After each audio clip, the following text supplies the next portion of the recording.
to being told by the afternoon that you have 3 months to live. It's quite a shocker, and it's a story that I'm sure you're thinking, I'm hearing that from someone else. Well, that's what I always thought in my life. I never dreamed I would tell that kind of story. I always thought I would hear that kind of story.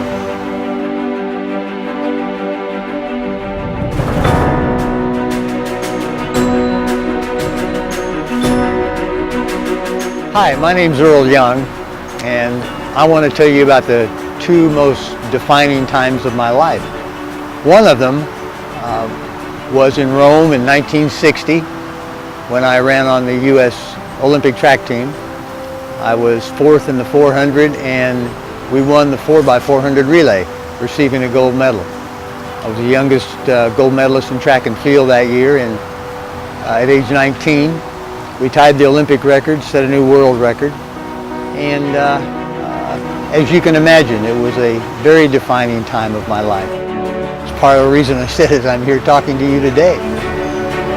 I've taken that gold medal around the world with me. It's traveled to Africa, to Europe. It's been held by children at track meets. It's been held by presidents. It's been a life-changing event for me, as you can imagine. The second most life-changing event and a real definer of my life was September 16th, 2011, when a doctor told me I had 3 months to live. I went into the doctor's office early that morning to see my general practitioner because I had a little cough, a little cold. I thought I could have a shot, a pill, to cure that. He said, well, Earl, you haven't been in 4 years. He said, let me run some tests on you, and just so I'll have them on file. He wasn't looking for anything in particular. So they did a blood test and x-rays and all the things that go with a physical. And I was about to leave, and he was walking up the hall. He said, gee, I'm glad you haven't left. I need to talk to you. He said, something's wrong. And I kidded him and said, hey, your bedside manner is a little weak this morning.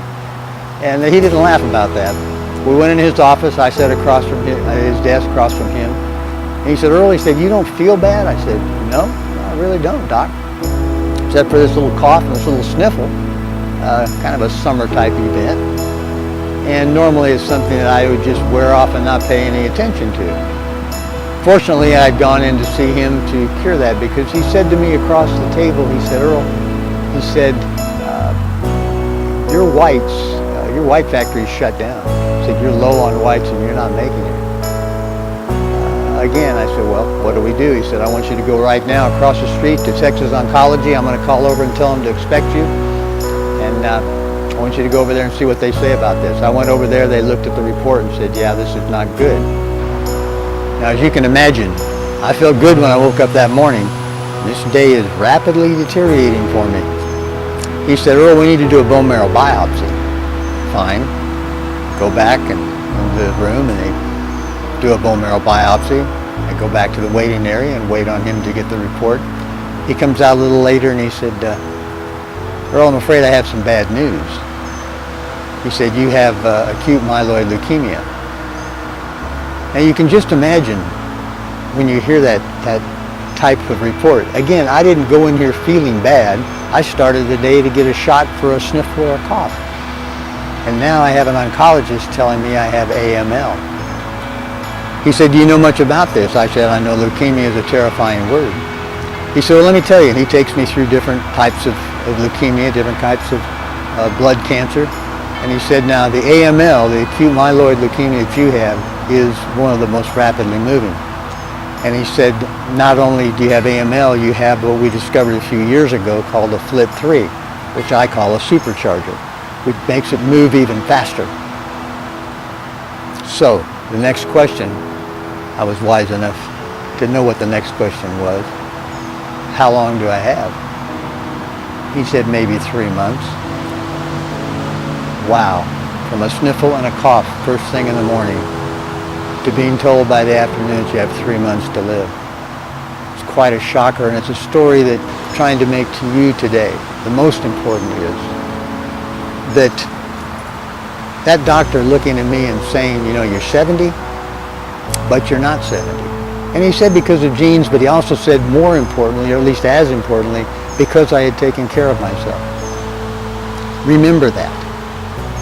Take care of yourself. Learn how to eat. Learn what to drink. Learn all things in moderation. Go through athletic activities periodically. You don't have to run 5Ks every weekend. Just keep your body fit. And it may be the difference in a doctor sitting across from you one day and saying, you got 3 months to live. Or a doctor saying, you know, because you've taken care of yourself, I think we can give you more life.